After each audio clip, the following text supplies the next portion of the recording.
Back at the lower house, legislators rejected calls for the president to step down.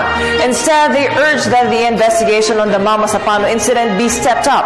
Again, here's Freddie Abando.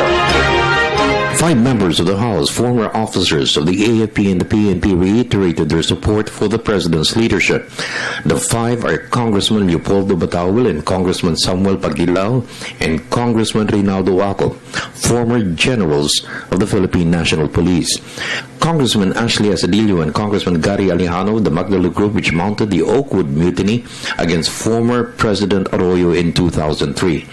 Instead of supporting the call by several sectors to include the Church for the President to step down, the 5 called on the President to step up the investigation of the Mama Sapano incident. They said the ongoing probe of the Senate and the House has raised concerns of a cover-up. Show decisive leadership, befitting the father of one nation and as Commander-in-Chief of the Armed Forces of the Philippines and the Philippine National Police, by directing them to unite against a common enemy. Asadillo stressed the people want answers for the conduct of the operations by a SAF force deployed to arrest Malaysian terrorist Marwan, a call echoed by Alejano and Batawil.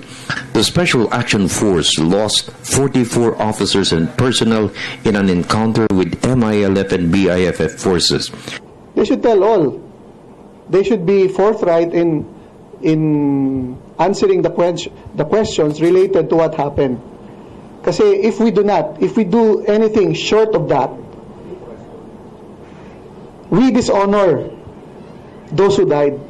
The 5 expressed concern several sectors are active in a drive to sow intrigue between the AFP and the PNP, which could affect their unity in maintaining national security.